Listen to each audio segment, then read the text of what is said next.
हाँ, तो ऐसे समझो कि ज्ञान मार्ग आगे गया, एडवांस पार्टी आगे गई और भक्ति मार्ग पीछे रह गया। और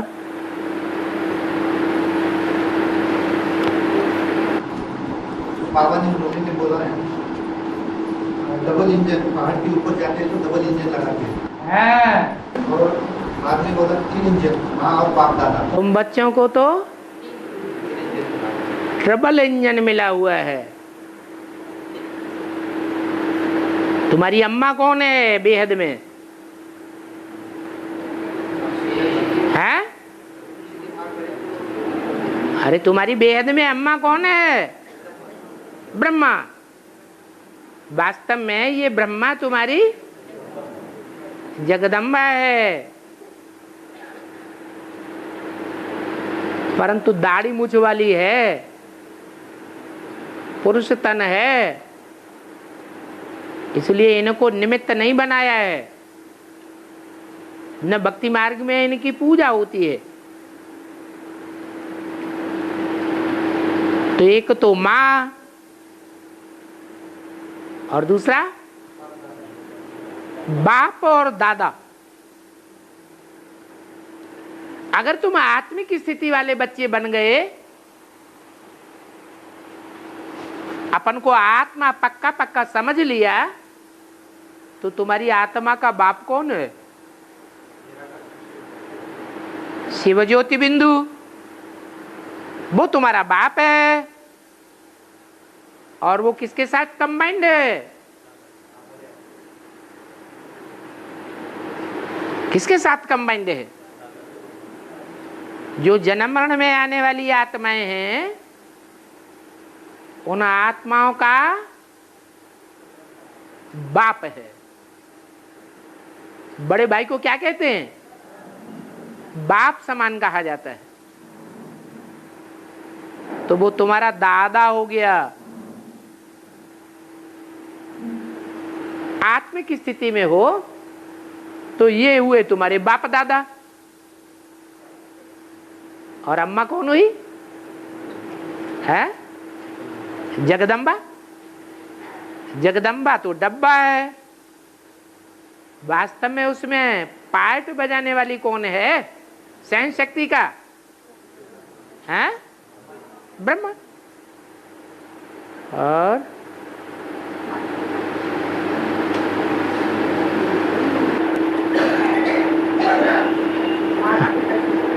हाँ जी, माता पिता।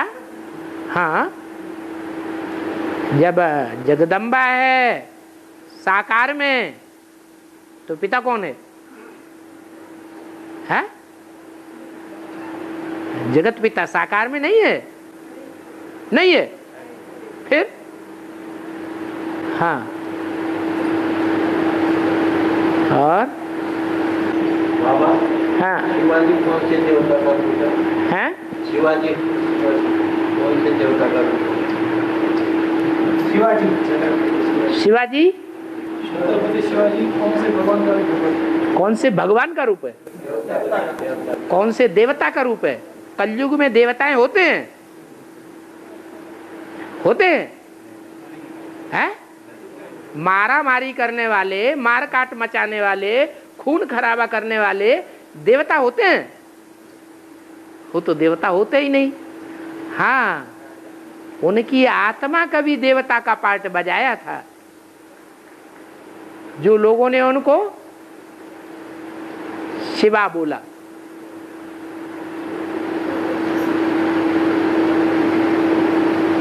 और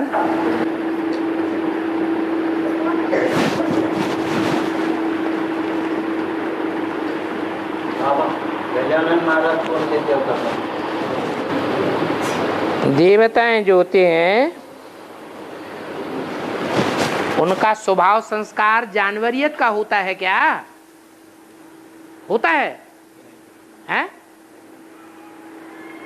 देवताएं तो मनुष्यों से भी ऊंचे होते हैं, और मनुष्यों और जानवरों में तो बहुत फर्क होता है।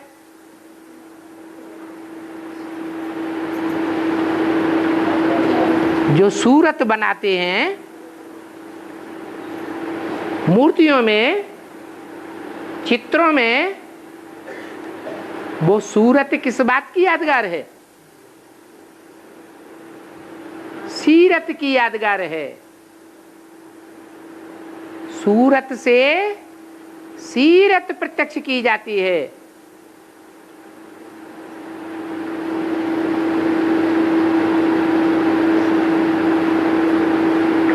तो देवताओं की सीरत और सूरत,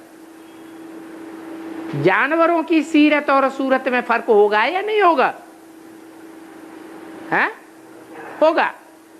इसलिए सीढ़ी के चित्र में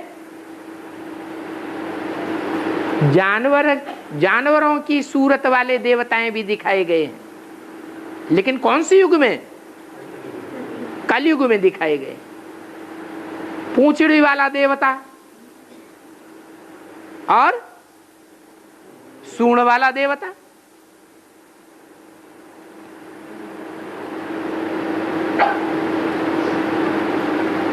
वो सूंड वाला किसकी संतान है?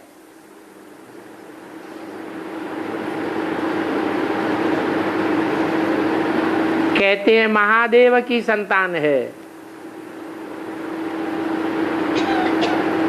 और महादेव अपने को किसकी संतान समझता है? किसकी संतान है? शिव बाबा की संतान है। तो उत्तरोत्तर जो संतानें होती हैं,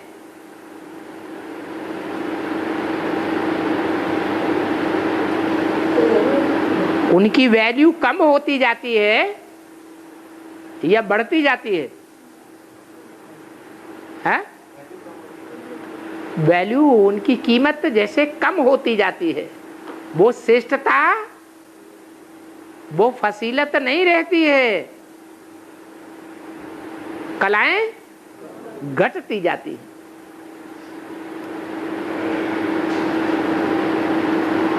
इसलिए दिखाते हैं भक्त लोग भी कि भक्तों ने हनुमान को पूजा, हनुमान ने राम देवता को पूजा, राम देवता ने शिव भगवान को पूजा।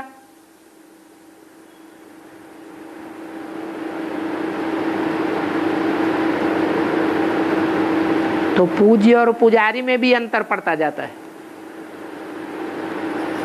और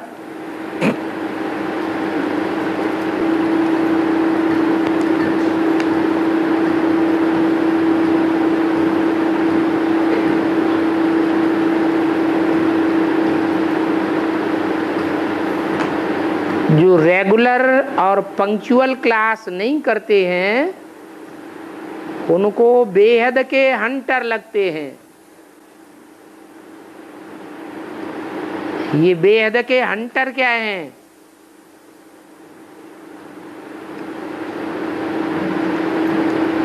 कि भगवान टीचर के रूप में बनकर पढ़ाने आया, फिर भी पढ़ाई नहीं पढ़ी।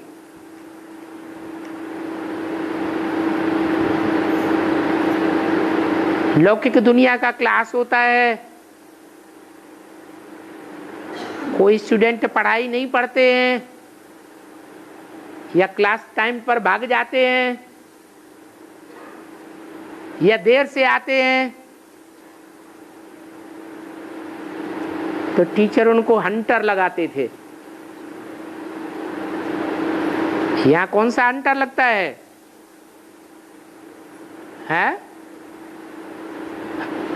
माया उनको पकड़ लेती है और अच्छी तरह से धुनाई करती है।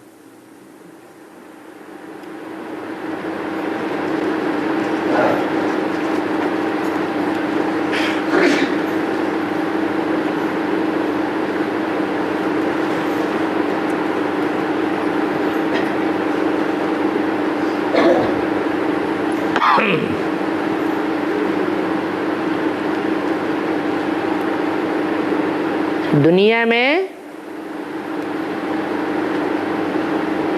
जो लौकिक भोजन होता है जिससे पेट भरा जाता है, उस लौकिक भोजन में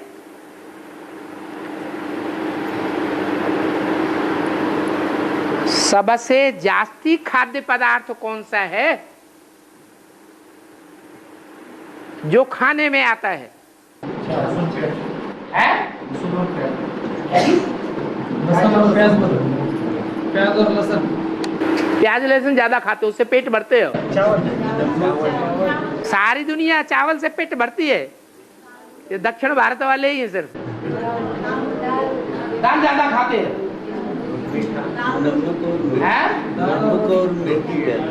दाल और रोटी ज्यादा खाते, वो तो इंडिया में ही खाई जाती है।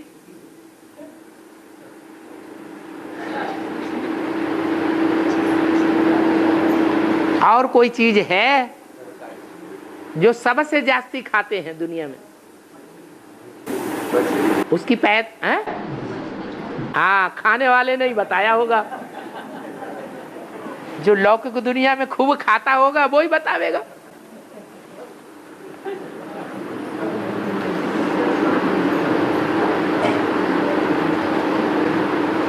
सागर में काय की पैदाइश सबसे जास्ती होती है? मछलियों की पैदाइश सबसे जास्ती होती है।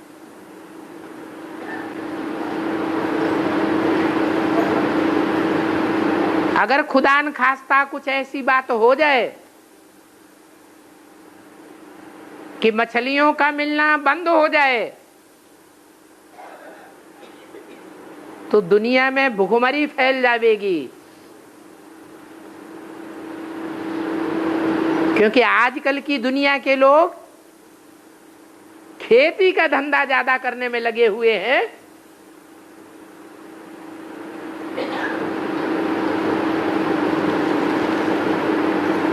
या इलेक्ट्रॉनिक दुनिया में दौड़ रहे हैं।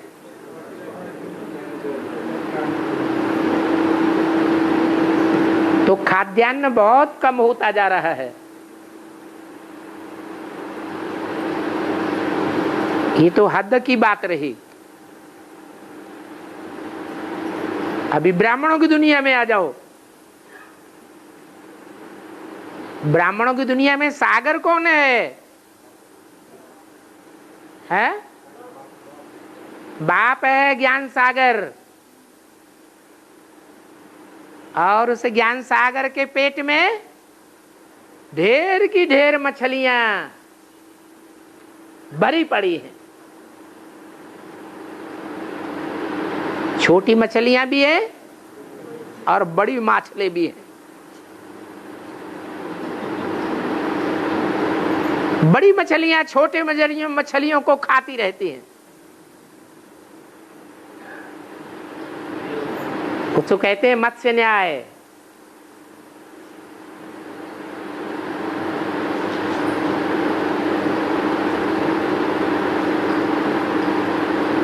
हद के सागर में भी ऐसे होता है।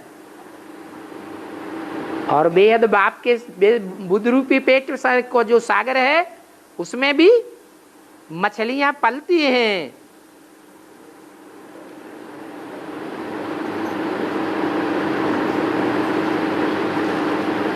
तो प्रश्न है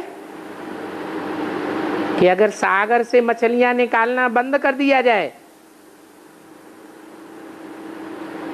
तो अकाल पड़ जाएगा, परंतु इसका बेहद का अर्थ क्या है?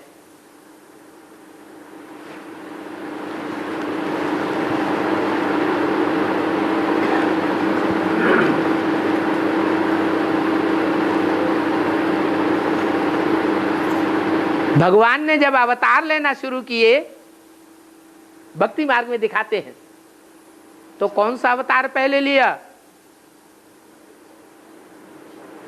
है? मछली का अवतार, मत्स्यावतार। ज्ञान सागर में कौन सी पहली मछली है जिससे ढेर की ढेर मछलियां निकल पड़ी है? जगदम्बा।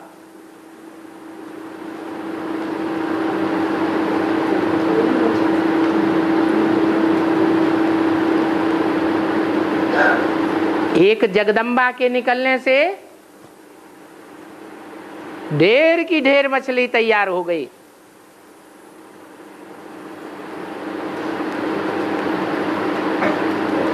उस समय एडवांस पार्टी जब शुरू हुई थी तो जहां से उसका बीज पड़ा वहां ड्रामा प्लान अनुसार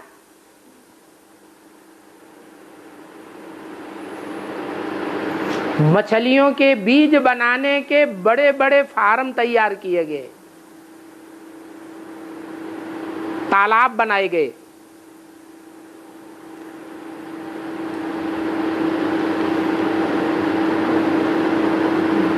मत्स्य बीज फार्म नाम दिया गया।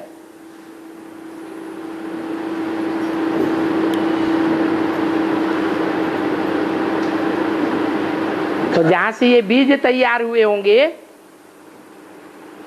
वो बीज जहां जहां तालाबों में डाले गए होंगे तो कितनी मछलियां पैदा हुई होंगी? ढेर की ढेर मछलियां पैदा होती।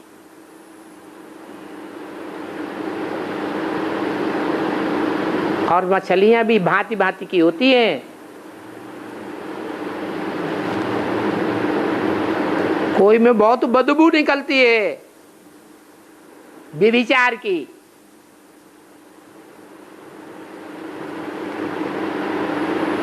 कोई कोई में खुशबू भी निकलती है, देखने में बड़ी सुंदर भी होती है।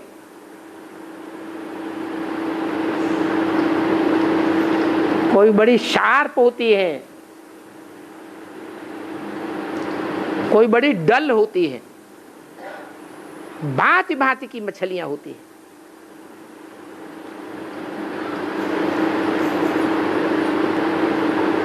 बाबा ने उन्हें शक्तियां नाम भी दे दिए है। किसकी शक्तियां? शिव शक्तियां।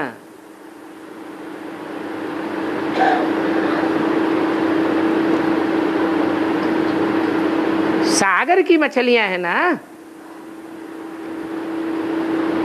सागर से दाना पानी लेती हैं।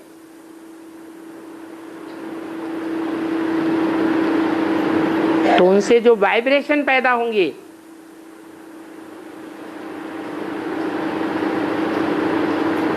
वो वाइब्रेशन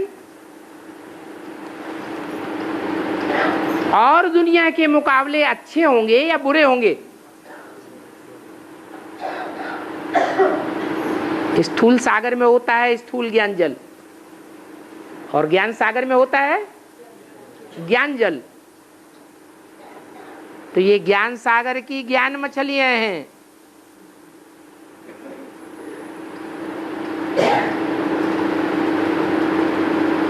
जो बाहर की दुनिया में रहते हैं,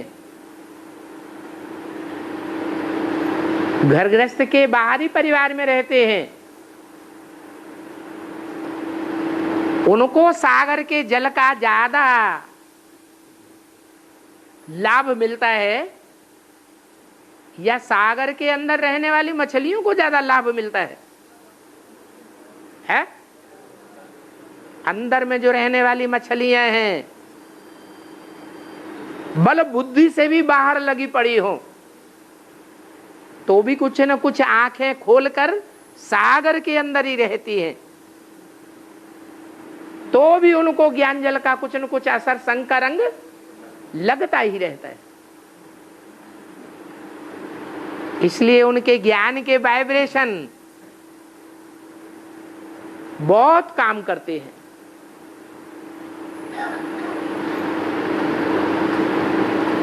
जो संगठित क्लास में आते रहते हैं वो इस बात का अनुभव करेंगे कि महीने 2 महीने में भी एक बार अगर क्लास करते हैं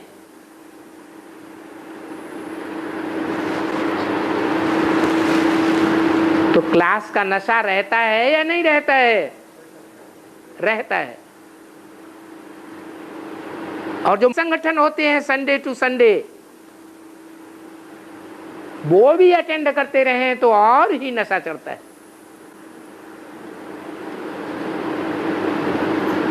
तो ये हुआ बुद्धि का भोजन, आत्मा का भोजन। इसलिए अव्यक्त वाणी में बोला है, शक्तियों से शक्ति लेते रहो। शक्तियों के अनेक रूप होते हैं।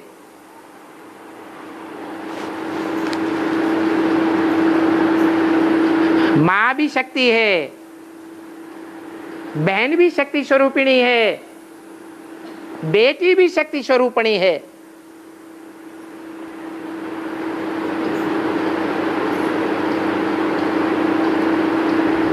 जो शक्ति के वाइब्रेशन लेते रहते हैं,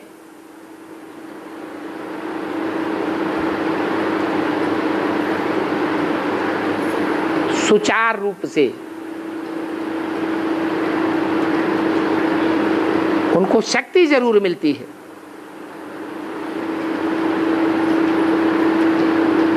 शिव बाप डायरेक्ट किसी को कुछ नहीं देते। जो भी मिलता है माता के थ्रू विशेष मिलता है। वैसे भी बच्चा जन्म लेता है तो अनेक स्त्री चोलों के संबंध के रूप में जो संबंध प्राप्त होते हैं, उन संबंधों में ऐसा संबंध कौन सा है जो बच्चे को जीवन भर पोषण देता है? मां का संबंध।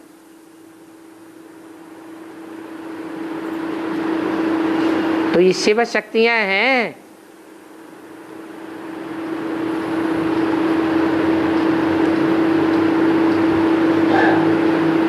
बाप के लिए अपना जीवन दिया हुआ है। चलो, कोई ने थोड़े समय के लिए दिया, फिर माया ने भरमाई दिया। कोई ने लंबे समय तक जीवन दिया,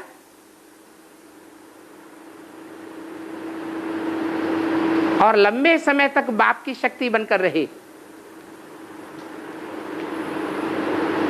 फिर भी हैं तो शक्तियां ना, ये शिव शक्तियां गाई हुई हैं।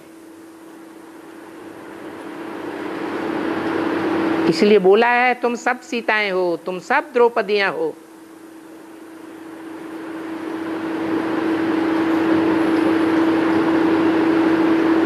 द्रौपदी का काम है पांडवों को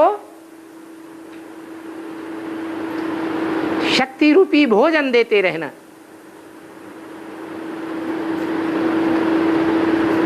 ये बाप की याद का भोजन है। जितने ज्ञान के वाइब्रेशन में रहेंगे उतना ही भोजन प्राप्त होता रहेगा।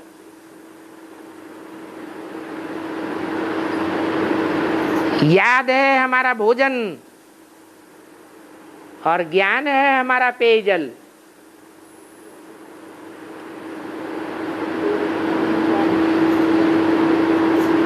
वो ज्ञान रूपी पेयजल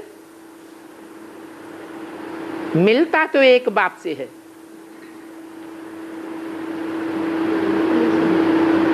परंतु शक्तियां बीच में विशेष निमित्त बनती है।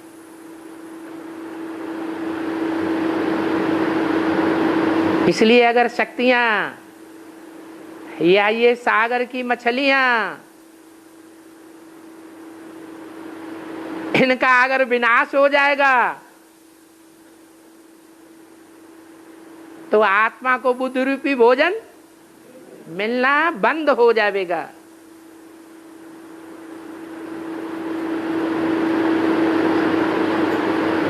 होना तो सब कुछ है बाद में। बड़े बड़े एटॉमिक विस्फोट होंगे सागर में, तो सागर का जल उबलेगा या नहीं उबलेगा? तब मछलियां मरेंगी या जिंदा रहेंगी? तो भोजन मिलना बंद हो जाएगा। लेकिन वो जब होगा तब होगा। अभी तो पढ़ाई पढ़ने का टाइम है, क्यों ना पूरी पढ़ाई पढ़ने का लाभ ले लें।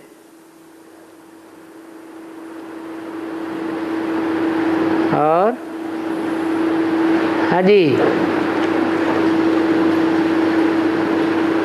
बाबा ने बोला है नदी के ऊपर डैम बांधना गलत बात है।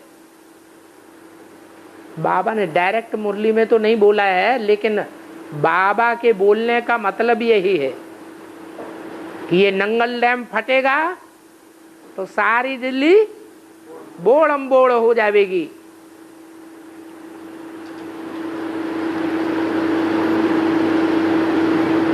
ऐसे ही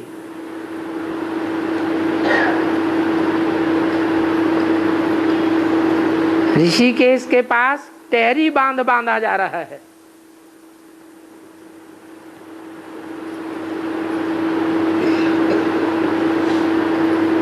गंगा जैसी बड़ी बड़ी नदियों का पानी ढेर इकट्ठा हो जाएगा।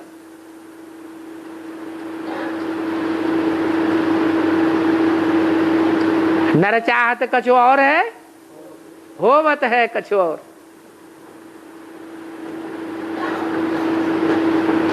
कि लौकिक दुनिया में बांध बांधे जाते हैं स्थूल पानी को बांधने के लिए और उससे फायदा लेने के लिए।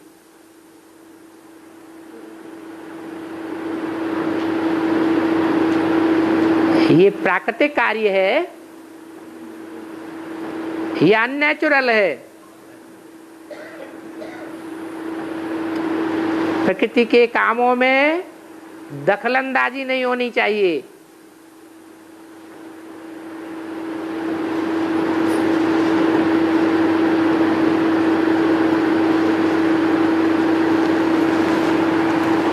बाबा के पास भी ज्ञान जल की नदियां हैं। कोई बड़ी बड़ी पानी की नदियां हैं, कोई छोटी नदियां हैं, कोई बड़े बड़े ज्ञानमान सरोवर जैसे तालाब हैं, झीलें हैं, छोटे बड़े सरोवर हैं, पोखरे हैं।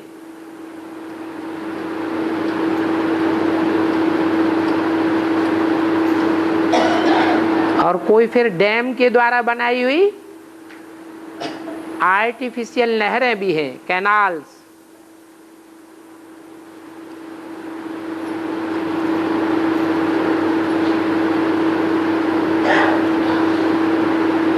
परंतु डैम फटेंगे तो नहरों में भी बाढ़ आएगी या नहीं आएगी? वो भी नुकसानकारक हो जाएंगे।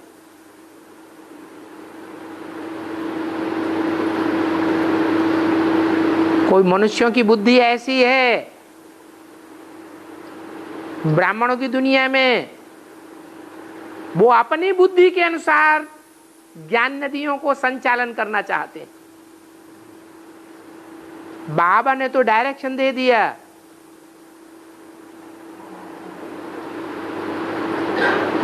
पांडवों को शक्तियों का गार्ड बन करके रहना है, गाइड बन करके नहीं रहना है। गाइड एक शिव बाबा है। अगर पांडव गाइड बनेंगे तो यज्ञ में गड़बड़ पड़ जाएगी।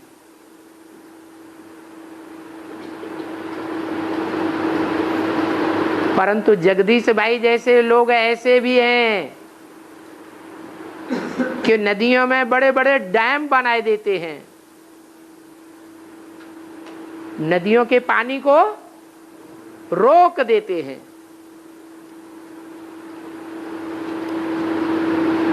जो नेचुरल ज्ञान की जलधारा बहनी चाहिए उसे नहीं बहने देते।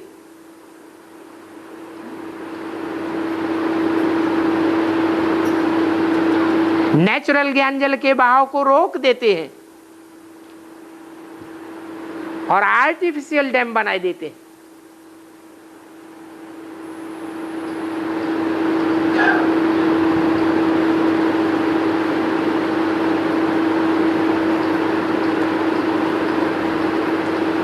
वो डैम में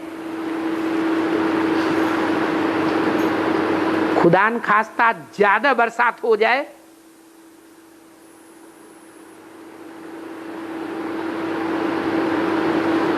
तो पानी ज्यादा भर जाएगा,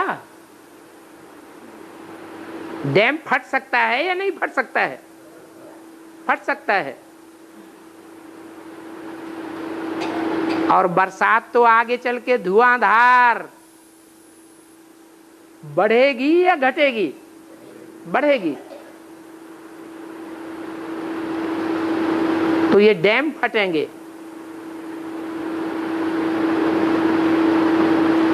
अभी भी दरार पड़ती रहती है। बेसिक नॉलेज में बड़े बड़े डैम बनाए दिए गए, नदियों का जल रोक दिया गया,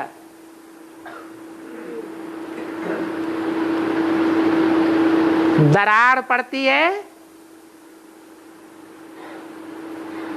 तो फिर ढेर के ढेर स्टूडेंट से टूट करके एडवांस में आ जाते हैं।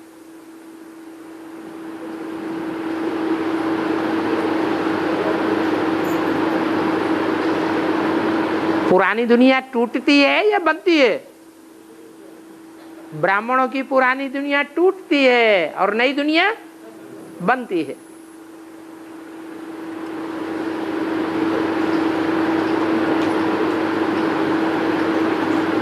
एक टाइम ऐसा आएगा जो मुरली में बोला है, सभी सेंटरों पर लिखना पड़ेगा आध्यात्मिक ईश्वरीय विश्वविद्यालय।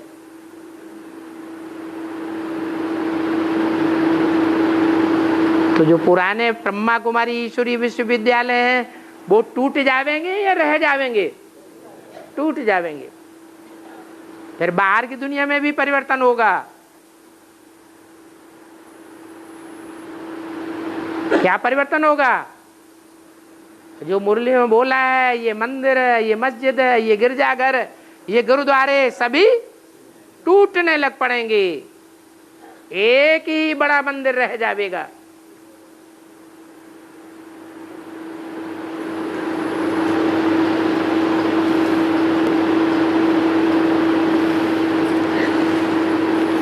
प्रजापिता को जो बकरे का मुख दिखाते हैं तो वह शूटिंग पीरियड में कैसे शूट होता है मैं देखना चाहता हूं।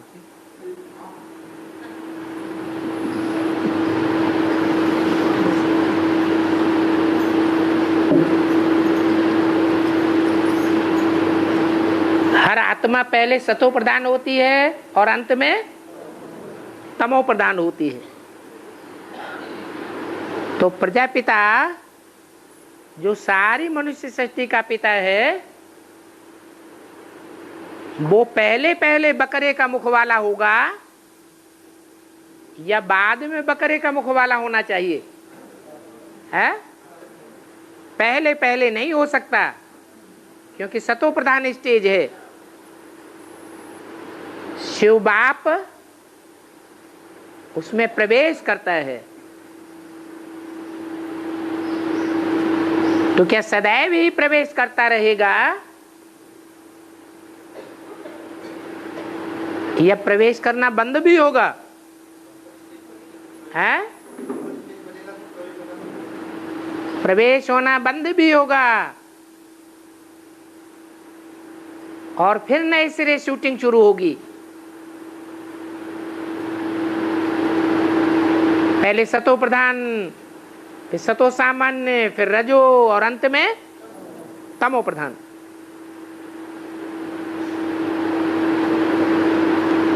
जब रजो प्रधान शूटिंग शुरू होती है तो उस समय 21 जन्मों की शूटिंग पूरी हो जाती है और 21 जन्मों की शूटिंग करने वाला है कौन? निमित्त तो प्रजापिता बनता है लेकिन कराने वाला कौन है? शिव बाप। तो शिव बाप जब तक 21 जन्म की शूटिंग कराता है, सतो प्रधान सतो सामान्य, तब तक मनुष्य का मुख है, मान्यता प्राप्त है।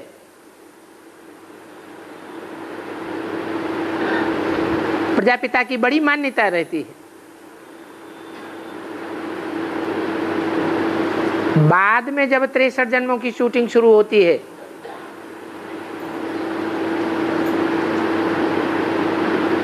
तो कौन सी आत्मा है?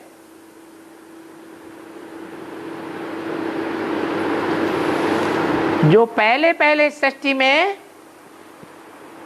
गुरु बन करके बैठ जाती है।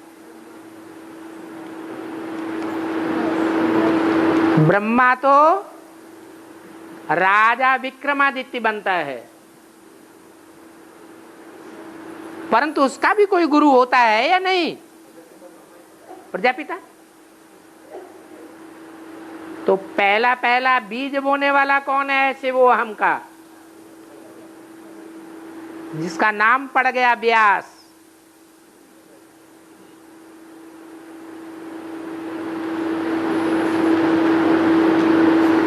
जो भगवान का आधार लेकर चलने वाली आत्मा है, वो ही देव आत्माएं बनती हैं। भगवान का आधार बंद हुआ और मैंपना आ गया, शिवो हम बन गया, तो वो मैंपन का करता हम, मैं करने वाला हूं, वो ही कुरुवंश पैदा करता है। मैं की आवाज लगाने वाले का नाम क्या पड़ता है? बकरा पड़ता है।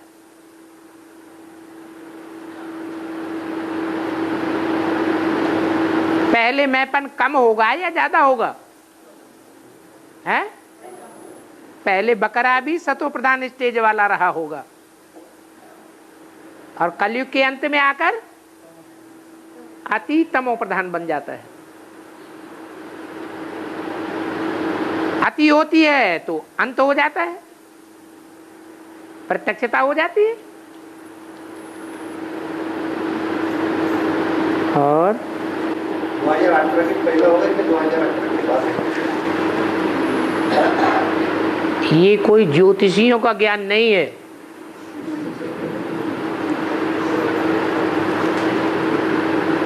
कि हर बात की तिथि तारीख निश्चित कर दी जाए। जो अपन को शिव कहते हैं, भगवान कहते हैं, ब्रह्मा आस्मि कहते हैं, मैं ही शंकर हूं, मैं ही शिव हूं, मैं ही नारायण हूं, वो बड़े ते बड़े क्या है? हिरण्याकश्यप हैं। वो ही बड़े ते बड़े देहधारी गुरु हैं।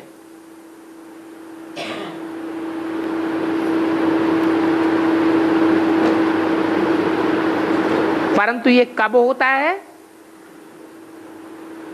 जब राम ही रावण बनता है, और राम के रावण बनने की तिथि तारीख वही होगी जब सारी दुनिया रावण संप्रदाय बन जाए। तो अभी भी ऊपर से नई नई आत्माएं उतर रही हैं कि नहीं उतर रही है? हैं? उतर रही हैं। और 18 तक भी उतरेंगी या नहीं उतरेंगी? उतरेंगी। तो जो उतरेंगी वो सतो प्रधान स्टेज में होंगी या तमो प्रधान स्टेज में होंगी? वो भी तमो प्रधान बन जाएं, अपना तामसी रूप दिखाएं भरपूर, तब उनको भी डाउन करने वाला बाप के रूप में प्रत्यक्ष होता है।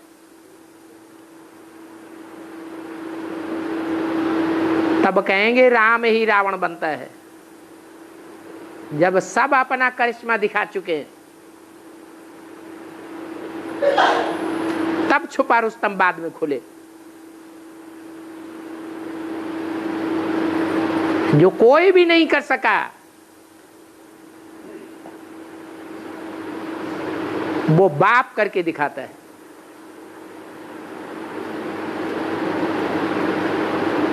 इसलिए कहते हैं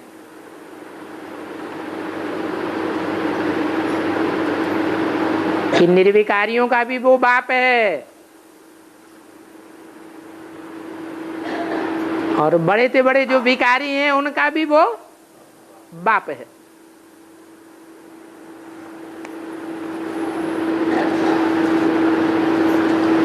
शरीर अलग दिखाई पड़े, आत्मा अलग दिखाई पड़े, ये बात बाबा ने अंत के लिए बोली है क्या? अगर अभी के लिए है तो इसकी प्रैक्टिस कैसे करनी है? अरे जब अपनी मन बुद्धि आत्मा बिंदु समझ लिया तो बिंदु के लिए प्रैक्टिस कर सकते हैं कि नहीं? बिंदु ऊपर है,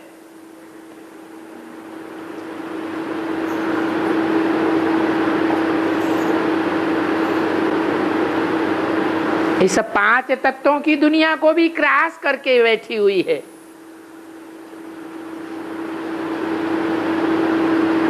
और जब बिंदु रूप आत्मा ऊपर धरी है तो मन बुद्धि कहां धरी हुई होगी? है आत्मा में ही धरी होगी। और कोई की प्रैक्टिस 1 सेकंड की, कोई की प्रैक्टिस ज्यादा की भी हो सकती है कि नहीं? हो सकती है।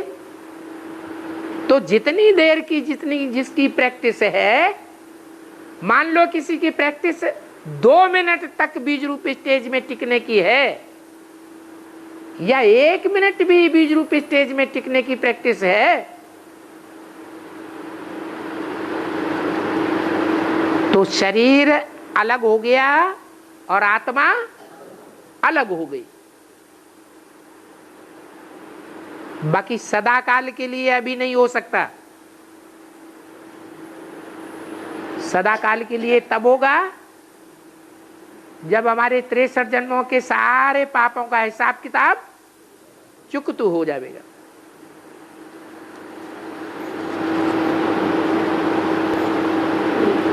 बाबा ने एक वार्ता में बोला है, जो दास दासी हैं वो आनंद कानन काशी में अंत में पहुंचेंगे।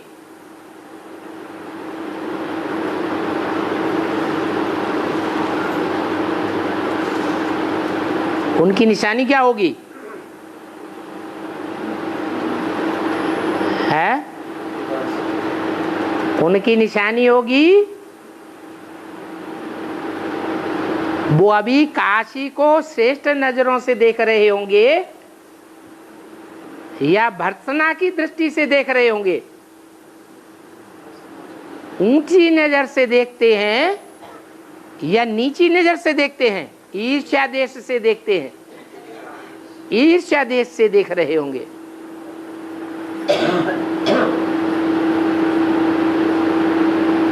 बजाय महिमा करने के क्या करेंगे? और ही ग्लानि करेंगे। वो अंत में पहुंचते हैं, अर्थात आनंद कानन काशी के निर्माण से लेकर अंत तक वहां नहीं रहते।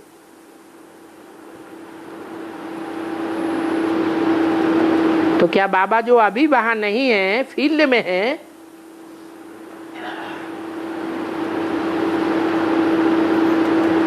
क्या वो दास दासी ही है?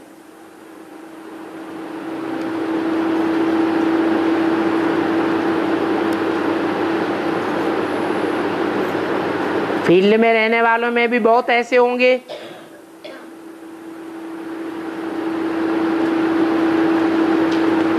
जिनकी बुद्धि बाप और बाप की निर्माण की हुई नगरी आनंद कानन की महिमा में लगी रहती है। उनकी बुद्धि काशी में ही धरी रहेगी या बाहर की दुनिया में धरी रहेगी? काशी में धरी रहेगी। तो बाहर होते हुए भी वो काशी के वासी हुए या काशी से निष्कासित वाले कहे जाएंगे? काशीवासी हुए।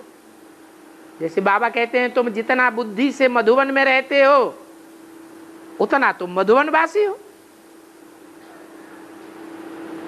ऐसे ही है।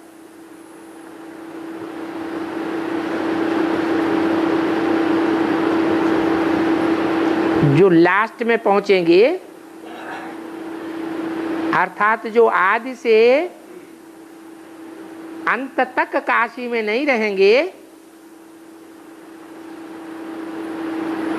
वो दास दासी हैं क्या?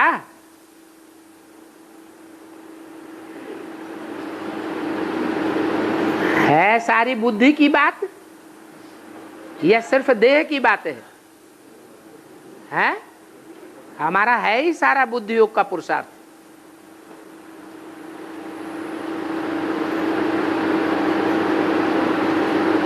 अपने भाग्य को बनाना और बिगाड़ना ये किसके हाथ में है? अपने हाथ में है।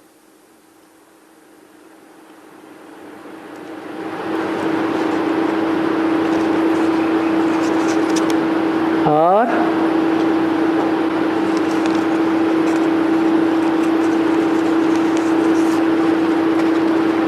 हाँ जी,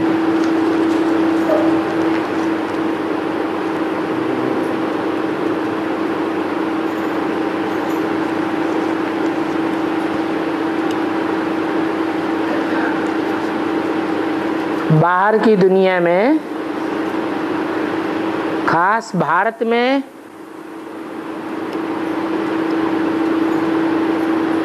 हाथियों को बचाने का कोई अभियान चल रहा है? हाथी की जनरेशन को बचाने का अभियान चल रहा है ना? चल रहा है। ऐसे ही ब्राह्मणों की दुनिया में जो हाथी हैं उन हाथियों को बचाने का अभियान चल रहा होगा या नहीं है?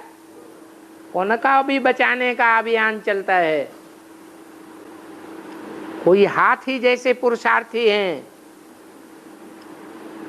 कोई घोड़े जैसे पुरुषार्थी हैं, कोई पैदल सवार पुरुषार्थी हैं, कोई ऊंट के सवार पुरुषार्थी हैं, कोई महारथी हैं जो रथों पर सवार होकर युद्ध करते हैं। तो जो हाथी जैसे महारथी हैं उनको बचाने का पुरुषार्थ चल रहा है।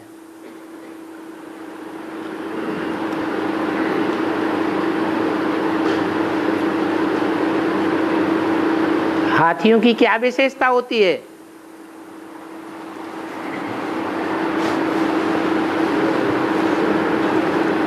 और जानवरों के मुकाबले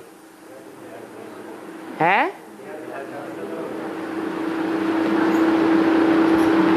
उनकी हड्डियां काम में आती हैं या नहीं आती हैं? उनकी हड्डियां बड़ी कॉस्टली होती हैं। जरूर हड्डी हड्डी पुरुषार्थ करते होंगे।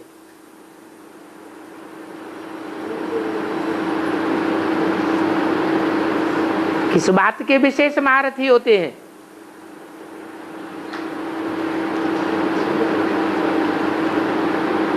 कान बड़े लंबे चौड़े दिखाए जाते हैं। इसका क्या मतलब हुआ कि ज्ञान सुनने और सुनाने के बड़े बड़े चात्रक हैं। माथा भी चौड़ा होता है या छोटा होता है? विशाल माथा होता है, माने बुद्धि विशाल होती है। छोटी बुद्धि वाले नहीं होते हैं। और देह अहंकार भी, देह बड़ी होती है या छोटी होती है? देह भी बड़ी होती है, माने उनमें देह अहंकार भी बहुत होता है।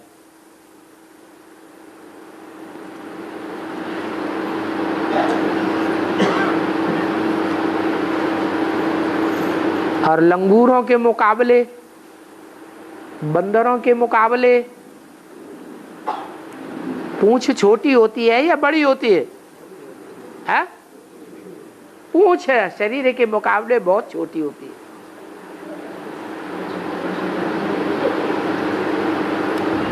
एक विशेषता और है, संगठन की विशेषता। हाथी सदैव झुंड में रहते हैं और शेर अकेला घूमता रहता है। तो प्योरिटी की पावर भी जास्ती होती है। झुंड या संगठन की शक्ति जिसमें जास्ती होगी उसमें प्योरिटी की ताकत भी जास्ती होगी, क्योंकि प्योरिटी से ही यूनिटी बनती है।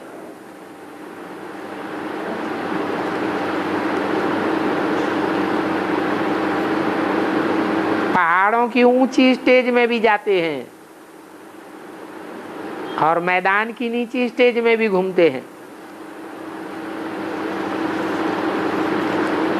और जो बड़े बड़े संगठन रूपी किले होते हैं,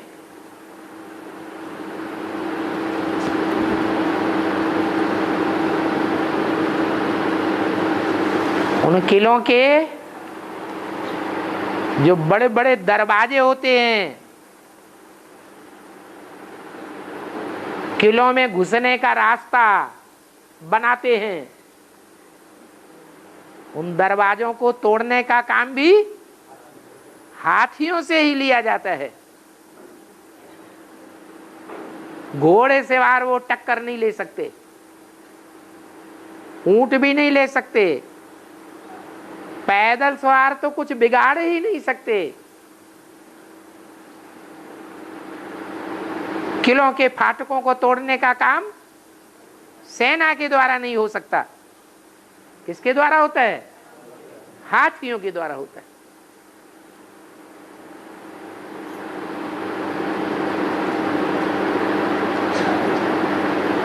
बड़े मदमाते होते हैं। क्या कहा? मदमाते। मदमाते माने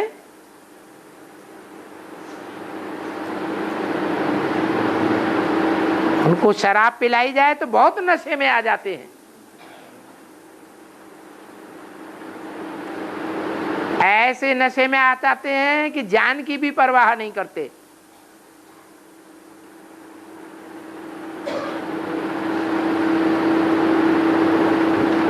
किलों के फाटकों में टक्कर मार करके अपनी जान भले चली जाए, माथा फट जाए, लेकिन किले का दरवाजा तोड़ देते।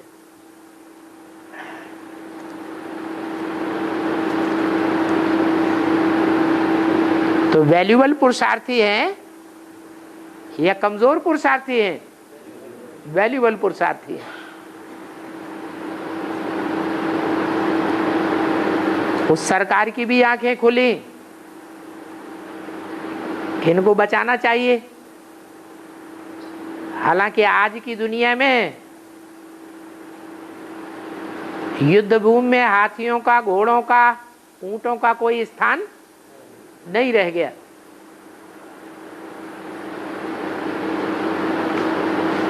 क्योंकि बड़े बड़े एटम बम बन चुके हैं।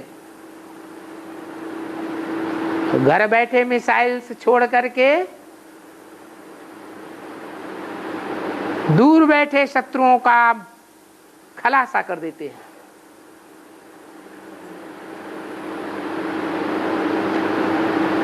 परंतु यहाँ तो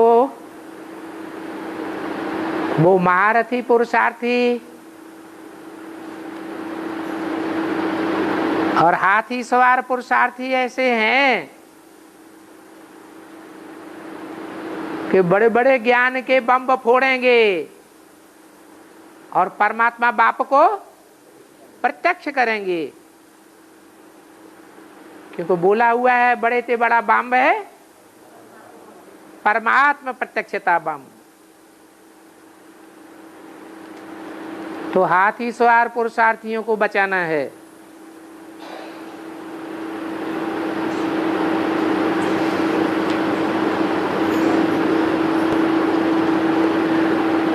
बाबा ने VCD में बोला है ब्राह्मणों को कंट्रोल नहीं चलाना चाहिए, क्योंकि ब्राह्मणों की राजाई नहीं होती है, ब्राह्मण तो सेवादारी होते हैं। तो अपन को प्रशासक प्रशासिका समझकर दूसरों के ऊपर शासन नहीं चलाना चाहिए, परंतु जो चलाते हैं शासन उनकी शूटिंग क्या होगी। अरे जैसे सहन करने वालों के लिए बोला है, जो यहाँ सहन करते हैं वो 63 जन्म